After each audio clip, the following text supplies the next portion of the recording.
Madam ఇప్పుడు IPS అధికారుల్ని కాదంబరి జత్వాని ఇష్యూలో ఓన్లీ సస్పెండ్ మాత్రమే చేశారు. అంతకు మించి ఇంకే యాక్షన్ తీసుకునే స్కోప్ లేదంటారా? ఒక ఆడబిడ్డకి జరిగిన అన్యాయానికి కారణమైన వాడు ఐపీఎస్ ఆఫీసర్ అయినా, ప్రధానమంత్రి అయినా, లేకపోతే సీఎం అయినా, పీఎం అయినా ఈక్వల్ పనిష్మెంట్ ఉంటుందండి. Right to equality. అంటే ఐపీసీ సెక్షన్స్ వీళ్ళకే వర్తిస్తాయి, వాళ్ళకి వర్తించవు అనేది ఏమి ఉండదండి. అందులోను ఇప్పుడు బిఎన్ఎస్ఎస్ సెక్షన్స్ కూడా చాలా బలమైనవి వచ్చినాయి. మోరోవర్ ఇక్కడ ఈ ముగ్గురు సస్పెండ్ అవ్వడానికి కూడా మీరు గమనిస్తే చాలా డిలే అయింది. ఆ అమ్మాయిని తీసుకొచ్చింది ఒక డేటు, నిన్నటి రోజే కదా సస్పెండ్ చేసింది. మోరోవర్ ఇన్ని రోజులు ఏ యాక్షన్ తీసుకోలే. దానికి చాలా మంది ప్రజలు వారు వీరు ఏమంటారంటే నిదానంగా చేస్తున్నారు, ఇంకా చేయట్లేదు అది ఇదనండి. ఒక ఐపీఎస్ ఆఫీసర్‌ని సస్పెండ్ చేసేటప్పుడు ప్రధానమైన గ్రౌండ్స్ ఉండాలి. ఒక ఆడపిల్ల అలిగేషన్ చేసింది కదా అని సస్పెండ్ చేశారు అంటే, ఈ ప్రభుత్వంలో అంటే మా ప్రతిపక్షం ఒకటి ఉంటుందండి ఇక్కడ ఆంధ్రాలో. కక్ష సాధింపు చర్య అంటారు దాన్ని. సో, అలా కాదు సార్. ఫిబ్రవరి 2వ తారీఖున తెల్లవారుజామున 6:30కి యుద్ధ ప్రాతిపదికన ఎఫ్ఐఆర్ చేశారు కదా! 11:30కి ఫ్లైట్‌లో వెళ్లారు కానీ ముందు రోజు టికెట్లు కొట్టేసుకున్నారు. టికెట్లు కొట్టేసుకొని టికెట్లు ఎంతమందికి కొట్టుకున్నారు? ఎవరెవరు డబ్బులు వాడారు? ఆ డబ్బులు ఎక్కడి నుంచి వచ్చినియి? సో, ఇవన్నీ ఒక ఎత్తండి. ఇది సివిల్ కేసు. మీరు చూడకూడదు. మీతో చూడబడదు. ఆ సంతకం ఆవిడే చేసిందా? ఆవిడ సంతకం ఇదేనా? ఇది ఫోర్జరీ సంతకమా? ఒరిజినలా? ఫేకా? అనేది కోర్టు డిసైడ్ చేసిద్ది. ఆ కోర్టు కూడా చాలా టెస్ట్‌లకి పంపించిన తర్వాత డిసైడ్ చేస్తుంది. కానీ మా కోర్టుతో పని లేదు. ఏ టెస్ట్‌లతో పని లేదు. ఈళ్ళు మాత్రం ఇమ్మీడియేట్‌గా కుటుంబాన్ని తీసుకొచ్చేస్తారండి. అంటే మీకు అందరికి అర్థమయ్యేటట్టు చెప్తున్నాను. 498లో కుటుంబం మొత్తం ఇరుక్కుంటారండి. భార్య, భర్త, తల్లి, తండ్రి ఏదో ఉంటారు మొత్తం ఫ్యామిలీ అంతా. ఆడపిల్ల కంప్లెయింట్ ఇస్తే. సో, కానీ 420 కేసులో, ఫోర్జరీ కేసులో కుటుంబాన్ని ఇన్వాల్వ్ చేసిన మొట్టమొదటి కేసు దేశవ్యాప్తంగా ఇదొక్కటేనండి. ఎందుకంటే ఒక భర్త మర్డర్ చేస్తే ఆ భార్యని, బిడ్డల్ని తీసుకెళ్లరు ఎవరు. భర్తనే తీసుకెళ్తారు. ఒక భర్త 10,00,000 మోసం చేస్తే ఆ భర్తనే అరెస్ట్ చేస్తారు. కానీ ఒక ఆడపిల్ల తప్పు చేసిందని ఆధారాలు లేకుండా కంప్లెయింట్ ఇవ్వడమే కాకుండా 70 ఏళ్ల పైబడిన ఒక నేవీ రిటైర్డ్ ఆఫీసర్, ఒక రిటైర్డ్ ఆర్‌బీఐకి సంబంధించిన మేనేజర్ మేడంని, ఇటువంటి వారినే కాకుండా దుబాయ్‌లో ఉన్న వాళ్ళ సోదరుడి మీద కూడా కంప్లెయింట్ పెట్టి అష్టదిగ్బంధనం చేసి 45 రోజులు జైల్‌లో పెట్టారు. కనీసం బెయిల్ వేసుకునే అవకాశాన్ని కూడా కల్పించలే. అంటే అరెస్టెడ్ పర్సన్ రైట్స్ అని ఉంటదండి. డీకే బాసు గైడ్‌లైన్స్ అంటూ కొంత రాజ్యాంగం కొన్ని వెసులుబాటు కల్పించింది. జైల్‌లో ఎలా ఉంటారు? ఎలా చూసుకోవాలి? ముద్దాయి అయినప్పటికీ ఇంకా నేరారోపణ కాబడిన వ్యక్తి ఇంకా నిరూపించలా. 16 నెలలు జైల్‌లో ఉండి బయటకొచ్చినోడు నేరగాడంటే వాళ్ళు ఊరుకోరండి. లేదు లేదు అక్రమంగా పెట్టిన నేరాలంటారు. సో, అట్లాగా అతను ఇంకా నిరూపించుకోలేదంటాడు. మరి ఇక్కడ ఈ అమ్మాయి నిరూపితమైందా? ఇంకా కూడా సాక్షిలో రాస్తారండి కథనాలు దారుణంగా. ఒక ఒక అదేంటిది హనీ ట్రాప్ చేస్తుంది. అశ్లీలంగా ఇంకా ఒక బ్రోకలని, ఒక వ్యభిచారం చేస్తుందని, చాలా మందిని ట్రాప్ చేసిందని. మేడం. ఈ పదాలన్నీ సాక్ష్య పేపర్‌లో వాడిన వారికి ఏ ఆధారాలు బేస్ చేసుకొని వాళ్ళు సాక్ష్య పేపర్ కూడా బోనెక్కాలండి. పరువు నష్టం అమ్మాయి వేస్తే వీళ్ళెవరు జీవితంలో మళ్ళీ పేపర్ కూడా ముద్రించలేరు. అయినా మా రాష్ట్రపు మహిళా కమిషన్ చైర్‌పర్సన్ అనిందండి, ఇది మహారాష్ట్రకి సంబంధించిన కేసు మనమెలా చూస్తామని. అంటే మన ఆంధ్ర వాళ్ళు చాలా మంది మహారాష్ట్రలో, బాంబేలో, ఢిల్లీలో అక్కడక్కడ పని చేస్తున్నారండి. అక్కడ వాళ్ళకి ఇబ్బందయినప్పుడు, ఈళ్ళు ఆంధ్ర అమ్మాయి, ఇక్కడ మేము కేసులు కట్టము అని పక్కన పడేస్తే ఊరుకుంటామా అండి? అదేదో అంటారు. 'కెమెరామన్ గంగతో రాంబాబు' సినిమాలో అన్నయ్య అంటాడండి. జనగణమన పాట నువ్వు పాడడానికి అనర్హుడివి. నువ్వొక రాజకీయ నాయకుడివైతే. ఇలా మాట్లాడితే. ప్రాంతీయ విభేదాలు తీసుకువస్తే. అంటే దాంట్లో ఏముందా అంటే పంజాబ్, హిందూ, గుజరాత్, మరాఠా అని అన్ని రాష్ట్రాలని కలిపి జనగణమన పాట క్రియేట్ చేశారే! జాతీయ గీతం ఆలపించడానికి నీకు లక్షణం ఉందా? అంటే ఇది నా రాష్ట్రం కాదు. వాళ్ళు నా రాష్ట్రస్తులు గారు అంటూ మాట్లాడుతున్న పరిస్థితులకి ఆయన ఒక బెస్ట్ రోల్ మోడల్ ఎగ్జాంపుల్ ఇచ్చారు. సో, మరి ఈ విషయం మహిళా కమిషన్ చైర్‌పర్సన్‌గా తెలుసుకోవాలి. ఎందుకంటే సమస్య ఇక్కడిది గాదు. ఆవిడ మీద కూడా ఆరోపణలున్నాయంటే, అంటే ఆరోపణలు సుప్రీం కోర్ట్ ఎంత వెసులుబాటు చట్టం ఇచ్చిందో తెలుసా అమ్మా? 497 అడల్టరీ స్ట్రక్ డౌన్ జేసి, మీ రోజారెడ్డి గారు లాంటి వారు విశాలమైన హృదయంతో ఆవిడకి ఇష్టమైన తప్పులేసుకోవచ్చన్నారట. అంటే ఇది నేను చెప్పలేదండి మళ్ళీ తప్పుగా అనుకుంటారేమో. రోజారెడ్డి గారు మీడియా ముఖంగా చెప్పారు. "నువ్వెవడురా బండారు అడగడానికి? సుప్రీం కోర్ట్ చట్టమే ఇచ్చింది. నేనేం హోటల్‌కెళ్తా నీకెందుకు" అని అడిగింది. అంటే ఒక డ్రెస్ వేసుకున్న దాన్ని బట్టి ఆ! మీరు క్యారెక్టర్‌ని డిసైడ్ చేస్తారా? ఆడపిల్లలు మోడలింగ్‌లో ఉన్నారా? లేకపోతే సినిమా ఇండస్ట్రీలో ఉంటే మీరు వాళ్ళ క్యారెక్టర్‌ని డిసైడ్ చేసేస్తారా? ఆ అమ్మాయి ఒక డాక్టర్. సెకండరీ ఎడ్యుకేషన్‌లో గుజరాత్‌కి స్టేట్ టాపర్. జనరల్స్ రాసిందండి. మెడికల్ జనరల్స్ పబ్లిష్ చేసింది ఆ అమ్మాయి. ఒక టాప్ మోస్ట్ డాక్టర్‌గా. వాళ్ళ నాన్నగారే ప్రొఫెషన్‌లో ఉన్నారు. ఆ కుటుంబం ఏంటి? మీరెలా ఆడబిడ్డని జడ్జ్ చేస్తారండి? అందుకే మీలాంటి వాళ్ళ కోసమే వకీల్ సాబ్‌లో అన్నాడండి అన్నయ్య. అర్ధరాత్రి ఆడపిల్ల బయటకొస్తే మీరు క్యారెక్టర్ డిసైడ్ చేసేసేయండి. తప్పు చేస్తుంది కాబట్టి బయటకొచ్చేసింది. తప్పు చేయాలనుకుంది కాబట్టి బయటకొచ్చేసింది. అదే రాసేసేయండి. చెప్పండి అయితే రాజ్యాంగంలో పెట్టండి. ఆడబిడ్డ 10, 11 దాటితే బయటికి రాకూడదు. ఇలాంటి డ్రెస్ వేసుకోకూడదు. ఇవన్నీ చెప్పండి. రాయండి. కండిషన్స్ తెలియాలి కదా! మరి పిల్లలకి. ఆడపిల్లలకి. అంటూ చెప్తే నిజంగా కంటతడి అనిపించిందండి. ఎందుకని కష్టాలు? వాళ్ళకి కూడా ఇష్టాలుండవా? ఇంత కష్టపడి డాక్టర్ చదివిన బిడ్డ ఏదో ఇండస్ట్రీలోకి రావాలనో, ఒక సినిమాలో నటించాలనో, అందంగా రెడీ అవ్వాలనో తాపత్రయపడితే అది తప్పా? మరి సినిమా ఇండస్ట్రీ వాళ్ళందరిని మీరు ఆ రకంగా అంటగట్టేస్తే వాళ్ళందరూ ఊరుకుంటారా మిమ్మల్ని? తప్పులు ఏ ప్రొఫెషన్‌లో లేవండి? ఎక్కడ లేవండి? అడుగడుగున ఉంది. స్కూల్‌లో జరుగుతున్నాయి. బస్సుల్లో జరుగుతున్నాయి. గవర్నమెంట్ హాస్పిటల్స్‌లో జరుగుతున్నాయి. మొన్న కలకత్తా కేస్ ఎక్కడ జరిగిందండి? నడి రోడ్డు మీద రేప్ చేసారా? చెట్ల చాటులో రేప్ చేసారా? అర్ధరాత్రులు రేప్ చేసారా? కాదే పాపం. ఆ అమ్మాయి పని చేస్తున్న హాస్పిటల్‌లో రేప్ చేశారు. ఇవన్నీ కూడా. సో, ప్రదేశాన్ని బట్టి మీరు ఎస్టిమేషన్ వేయకండి. పొదల్లోకి తీసుకెళ్ళినోడల్లా తప్పు చేసేస్తాడు. గుళ్ళో ఉన్నోళ్ళల్లా గృహిణులు. ఇవన్నీ కాదండి. తప్పు ఎక్కడైనా జరగొచ్చు. ఎక్కడైనా జరిగే అవకాశాలున్నాయి. సో, ఇవంతా కాదండి. ఈ ముగ్గురిని సస్పెండ్ చేయడమే కాదు, వీళ్ళని ఇంట్రాగేషన్ చేయాలి. వీళ్ళని కస్టడీలోకి తీసుకోవాలి. వీరి ద్వారా వీరికెందుకంత అత్యుత్సాహం? జిందాల్ గారికి జగన్ రెడ్డి గారు ప్రామిస్ చేశారు. కానీ, జగన్ రెడ్డి గారిని మాట వీళ్ళెందుకు నిలబెడుతున్నారు? జగన్ రెడ్డి గారు చెప్తే నిలబెడుతున్నారా? లేకపోతే జగన్ రెడ్డి గారి తొత్తులు చెప్తే నిలబెడుతున్నారా? ఈళ్ళందరూ కూడా బయటికి రావాలండి. సో, విజయవాడ పరిసర ప్రాంతాల్లో ఇదేమి కొత్త కాని పరిస్థితయిందండి. 2007లో ఆయేషా మీరా హత్య కేసు చేసినప్పుడు ఒక ఎమ్మెల్యే కొడుకున్నాడా? ఎంపీ కొడుకున్నాడా? ఎవరున్నాడో మాకు తెలీదండి. కానీ అన్యాయంగా ఒక కుటుంబంలో ఒక బిడ్డని బలి చేశారు. 7 ఏళ్ల తర్వాత అతను నిర్దోషిగా బయటకొచ్చారు. కానీ ఎవరు దోషో ఈ రోజుకి తెలియలేదండి. ఆ తల్లి ఇంకా కూడా నమ్మకంగా సీబీఐని నమ్మి చనిపోయిన డెడ్ బాడీని పూడ్చిపెట్టిన డెడ్ బాడీని మళ్ళీ తవ్వి అప్పజెప్పిందండి. ఒక కనిపెంచిన తల్లికే తెలుస్తుంది బిడ్డ కళ్ళ ముందు చనిపోతే ఆ బాధేంటో. అదే రకంగా తన బాధని తను ప్రత్యక్షంగా అనుభవించి, చావకుండా బతికున్న కాదంబరి జత్వాని గారి కేస్ ఏదైతే ఉందో, దానికి సంబంధించిన ముగ్గురు ఐపీఎస్‌లు సస్పెండ్ అవ్వడమే కాదు, అడుగడుగున జరుగుతున్న అరాచకాలకు సంబంధించి వాళ్ళని అరెస్ట్ చేయాలి, వాళ్ళని కస్టడీలోకి తీసుకోవాలి, వాళ్ళ వెనకాల ఉండే పేర్లు బయటికి తీసుకురావాలండి. మేడం ఈ కేసులో మరి జగన్మోహన్ రెడ్డి గారు, సజ్జల గారి పేర్లు కూడా వినపడుతున్నాయి గదా! మరి వాళ్ళ మీద ఎలాంటి యాక్షన్ తీసుకునే అవకాశం ఉందంటారు?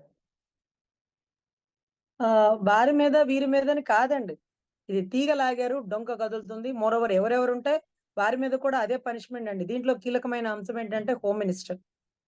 ఇప్పటి వరకు మనం ఆ గురించి ప్రస్తావించుకోలేదు కానీ, యాస్ పర్ కండిషన్ హోమ్ మినిస్టర్‌ని సస్పెండ్ చేయాలి.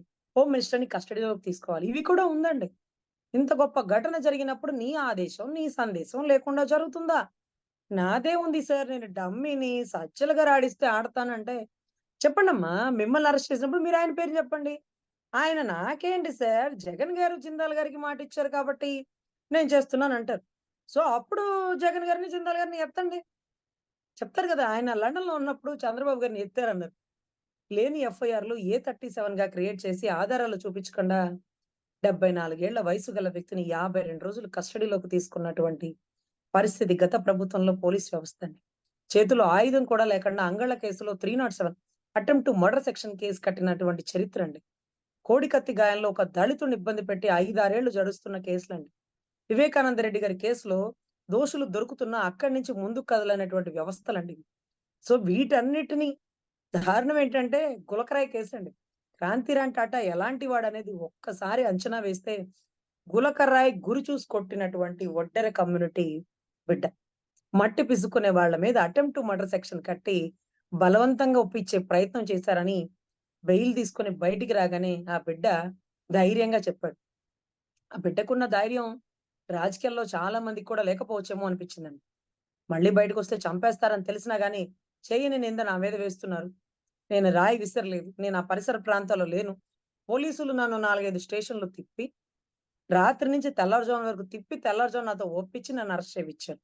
అని బెయిల్ మీద బయటికొచ్చినటువంటి ఒక ఒడ్డెర కమ్యూనిటీ బిడ్డ చెప్పినటువంటి నిజమండి. అప్పుడు నేను విజయవాడ కోర్ట్‌లో గట్టిగా ఫైట్ చేశాను. "సీపీ గారు మీకు ఓపెన్ ఛాలెంజ్. మీరు కొట్టండి గురి చూసి చీకట్లో. కింద మీద ఉంటూ. అంటే మీరు కిందున్నారు. ఆయన వెహికల్ పైనున్నారు. గురి చూసి కొట్టండి. మీకు రివాల్వర్ షూటింగ్ బాగా అలవాటు కదా! మీ వల్ల అవుతుందేమో చెప్దాం." ఎందుకంటే అంత గొప్పగా గులకరాయి గురి చూసి చీకట్లో కొట్టగల సమర్థుడు ఆంధ్ర రాష్ట్రంలో కాదు ఒలింపిక్స్‌లో ఉండాలి. బెయిల్ మీద బయటకి తీసుకొచ్చి నేను ప్రాక్టీస్‌కి పంపిస్తాను. అంత బాగా వాడు కొట్టగలిగుంటే. రీ రీ ఇన్వెస్టిగేషన్ చేస్తారుగా. కొట్టమనండి చూద్దాం ఆ పిల్లోడి వల్ల అయిద్దా? అసలు మీ వల్ల అయిద్దబ్బా? అది మీ చిత్తశుద్ధి, మీ స్వామి భక్తి అక్కడే చూస్తా నేను. అర్థమైపోయింది. ఎలక్షన్‌లో ఏమైనా చేసేస్తాడబ్బా ఆయన జగన్ గారి కోసం. స్వామి భక్తి చూపించేసుకుంటున్నాడు. ఎలకరాయ గురి చూసి కొట్టాడంట. ఆయనకు గాయమైందంట. కుట్లు పడినాయంట. కుట్లు 2 రోజుల్లో మాయమైపోయిందంట. పాపం మీరు లేడీసే గదా! మనకి మోకాన ఏమన్నా మొటిమల మచ్చలొస్తే పోవడానికి 10, 15 రోజులు పడుతుంది. కుట్లేస్తానంటే కుట్లు ఇలా పోయినాయట. మరి ఆ క్రీమ్ ఏదో వాడు చెప్తే మీరు నేను వాడుకుంటాం. ఉపయోగపడిద్ది గదా! మచ్చలు పోవడానికో, లేకపోతే కుట్లు పోవడానికో. వ్యవస్థని పిచ్చివాళ్ళని చేసి నానా పులిసెదమెత్తలాగా చేశారండి. అంటే గతంలో కోడికత్తెనంగాని అందరిని నమ్మేసాం చూడండి. మళ్ళీ గులకరాయి అంటే నమ్మేస్తామని. సానుభూతి యాత్రలండి. ఎవరిని పంపించేస్తాడో అర్థం గాక గతంలో సినాయిని పంపించేసాడని తల్లి భయపడి అమెరికా దాటి అడుగు పెట్టల. సో, వ్యవస్థలు చాలా ఇబ్బందికర పరిస్థితుల్లో ఉన్నాయండి. సొంత కూతురు ప్రచారానికి కూడా ఆవిడ వచ్చే ప్రయత్నం చేయల. ఆ కోపంతో ఏమైనా చేసినా చేస్తాడమ్మా! నా బిడ్డ గురించి నాకంటే నీకు బాగా తెలుసా ఏంటి? అంటూ తల్లి, చెల్లి ఇద్దరు చేతులెత్తేసారు. సో, కానీ రాష్ట్ర ప్రజల్లో ఇంకా కూడా 40% ఓటింగ్ ఉంది అతన్ని నమ్మి. సో, వారందరూ కూడా మారు మనసు పొందాలి. మీ నాయకుడు ఎటువంటి అకృత్యాలు చేశాడని ఇంకా కూడా వెలుగులోకొస్తుంది. సో, దీంట్లో నేనొకటే చెప్తున్నానండి. సస్పెండ్ అనేది చిన్న మైనర్ థింగ్. కస్టడీలోకి తీసుకొని విలువైన సమాచారం తీసుకొచ్చి, ఆ ఆడబిడ్డ 6 నెలలు నిద్రపోకుండా ఎంత మానసిక వ్యధ, రోదనకి గురైందో, దానికి కారణమైన వాళ్ళని పూర్తిగా చెరసాల్లో పెట్టాలండి. దీంట్లో ఏ మాత్రం తప్పించుకునే అవకాశం లేదు. ఏ మాత్రం 41 ఇయర్స్ స్టేషన్ బెయిల్ గైడ్‌లైన్స్ లేవండి. ఎందుకంటే స్టేషన్ బెయిల్ ఇవ్వాల్సిన వాడికి బొంబాయికి కుటుంబాన్ని ఎత్తుకొచ్చినటువంటి ఆంధ్ర రాష్ట్ర పోలీస్ ప్రబుద్ధులకి గట్టిగా శిక్ష పడాలండి. ఇంకా కూడా మార్నింగ్ వచ్చింది విశాల్ గున్నివారు అప్రూవర్‌గా మారిపోయారట. అంటే పైన వారెవరో చెప్తే ఆయన చేసినట్టుగా ఏమన్నా రాసిచ్చారేమో. పైన వారు చెప్తారు విశాల్ గున్ని గారు. మీ ఆవిడని తీసుకురమ్మని. పాపం మీ మిసెస్ గారిని, మీ బిడ్డని తీసుకురమ్మని తెచ్చేస్తారా? తేరే. అంటే మీ బిడ్డకి ఒక నీతి, పరాయి బిడ్డకి ఒక నీతా? మనకి ట్రైనింగ్‌లో నేర్పించుంటారు కదా పాపం. ట్రైనింగ్‌లో ఎక్కడికో లాంగ్ జర్నీస్ తీసుకెళ్ళి మీకు చెప్తారు కదా! నీ ప్రాణం పోయినా పర్లేదు. ఏ ఒక్క ప్రాణాన్ని పోనీకుండా కాపాడాలి. అదే పబ్లిక్ సర్వీస్. అదే టాప్ మోస్ట్ ఐపీఎస్ ఆఫీసర్స్ చేయాల్సిన విధులు. మరి మీరు స్వామి భక్తి కోసం, ప్రమోషన్‌లు, ట్రాన్స్‌ఫర్‌ల కోసం, పేమెంట్‌ల కోసం చేస్తున్నారా? లేదండి. వాళ్ళు చెప్పారు. వాళ్ళు మీకెందుకు చెప్పారండి? చాలా మంది ఐపీఎస్‌లు ఉన్నారు కదా! మరికెందుకు చెప్పలా? మీరు చేస్తారనా? చేయగలరనా? చేస్తామని కమిట్మెంట్ అయ్యారా? ఇవన్నీ కూడా వెలుగులోకి తీసుకురావాలండి. ఎనీవే ఆంధ్ర రాష్ట్రం, బొంబాయి అమ్మాయి నాకు సంబంధం లేదు అని చేతులెత్తేసే వాళ్ళందరికీ కూడా ఒకటే చెప్తున్నాను. ఆడబిడ్డ, దేశంలో పుట్టిన ఆడబిడ్డ. ప్రతి ఒక్కరం చిత్తశుద్ధిగా పంచాలి. జరిగిన అన్యాయం మన రాష్ట్రంలో, మన పోలీస్ వాళ్ళ వల్ల. ఆవిడ ఇబ్బంది పడి, టార్చర్ పడి, మానసిక వ్యధ, రోదనకు గురైంది ఇక్కడ. సీన్ ఆఫ్ అఫెన్స్ ఇక్కడ జరిగింది. మనం ఏం చదువుకున్నామో చచ్చి, ఎక్కడ చదువుకున్నామో చచ్చి మనకు తెలీదు గదా పాపం. ఎక్కడ సీన్ ఆఫ్ అఫెన్స్ జరిగితే వాళ్ళు రెస్పాన్సిబిలిటీ. కనీస కామన్ సెన్స్ అండి. చదువుకోండి. చదువుకొని స్క్రిప్ట్ చదవండి. ఎలా అంటే అలా చదివేస్తే ఇప్పుడు మాలాంటి వాళ్ళకి క్వెషన్ అడిగేస్తే మీరు చెప్పగలరా సమాధానం?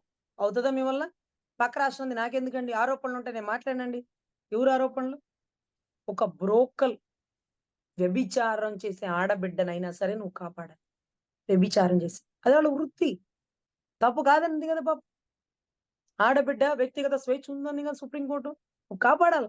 కానీ అటువంటిది ఒక చదువుకున్న ఆడబిడ్డ ఒక ప్రొఫెషన్‌లోకెళ్తే ఆ అమ్మాయి గురించి మీరు మాట్లాడి సాక్షి కథనాలు ఇవే రాసేది. ఎందుకు ఈ మాట చెప్తున్నానండి? వ్యభిచారం చేసిన అమ్మాయిని కూడా కాపాడాలని మహారాష్ట్ర కోర్ట్‌లో ఇచ్చిన జడ్జిమెంట్.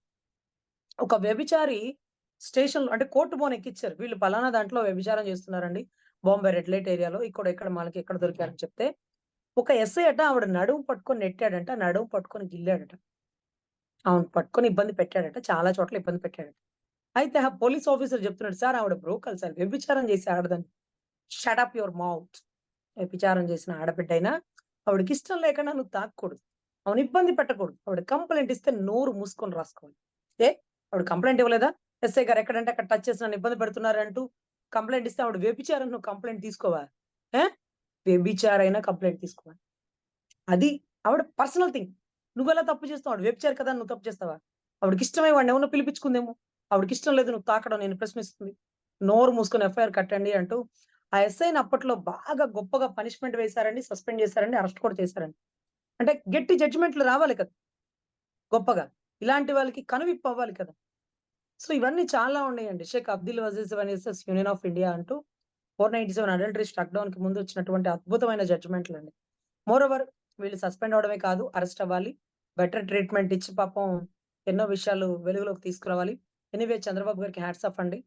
దిశ కేసులో నేను 9 మంది పోలీస్ ఆఫీసర్‌ల మీద చట్టరీత్యా చర్యలు చేపించాం గానీ, నేను కానీ, మా అడ్వొకేట్‌లు గాని, సుప్రీం కోర్ట్ సీనియర్ అడ్వొకేట్‌లు గాని, అధికారులు, అధికార మదంలో ఉన్నటువంటి పెద్ద పెద్ద ఆఫీసర్‌లను మాత్రం ఏమీ చేయలేకపోయాం. కానీ మా ఆంధ్ర రాష్ట్రం, మేము పుట్టి పెరిగిన ఆంధ్ర రాష్ట్రంలో తప్పు ఎవరు చేసినా ఒకటేనమ్మా అంటూ నిలబడిన చంద్రబాబు గారు, అనుకులైనటువంటి పవన్ కళ్యాణ్ గారు, లోకేష్ గారు వీళ్ళందరూ మంచి నిర్ణయం తీసుకున్నారు. తప్పు చేసిన వాడు ఎంత పెద్ద అధికారి అయినా సరే చట్టరీత్యా చర్యలు తీసుకుంటే ప్రజలకు కూడా ఒక నమ్మకం వస్తుంది ప్రభుత్వం మీద, లా అండ్ ఆర్డర్‌ల మీద అనేది మరొక్కసారి నిరూపించారండి. కానీ అప్పుడే ఎందుకు తీసుకోలేదంటే ఆధారాలు పట్టుకొని అరెస్ట్ చేస్తారు. అది చంద్రబాబు గారికి అలవాటైన విద్య. కొంచెం లేట్ అయినా రిజల్ట్ మాత్రం వస్తుందండి. నిజం నిలకడ మీద తెలుస్తుందనే దానికి బ్రాండ్ ఎగ్జాంపుల్ ఆయన. అందుకనే ముందు రోజు ఫ్లైట్ టికెట్లు కొనుక్కున్నారు. తర్వాత అప్రూవర్‌గా లొంగిపోయినటువంటి పోలీస్ ఆఫీసర్‌లు ఇచ్చినటువంటి స్టేట్‌మెంట్‌లు వీటన్నిటిని బేస్ చేసుకొని మిమ్మల్ని అరెస్ట్ చేస్తున్నాం, సస్పెండ్ చేస్తున్నాం అంటూ స్టేట్‌మెంట్ ఇస్తారు. అదే ముందే అరెస్ట్ చేసుంటే కాదంబరి జత్వాని చెప్పిన మాటలు విని మా మీద కక్ష సాధింపు అంటారు. కక్ష సాధింపు కాదన్నా మీలాగా ఏ 37గా పెట్టి ఆధారాలు కలెక్ట్ చేయరు. ఇక్కడ అన్ని ఆధారాలతో, సీసీ ఫుటేజ్‌లతో, వీడియో రికార్డింగ్‌లతో, వాయిస్ రికార్డింగ్‌తో మిమ్మల్ని సస్పెండ్ చేస్తారు. ఇంకా రానున్న కాలంలో ఇంకా ఎన్నో విలువైన ఆధారాలు కూడా బయటకు చూపిస్తారు. ఇదండి సమాచారం. Thank you so much madam. నమస్తే.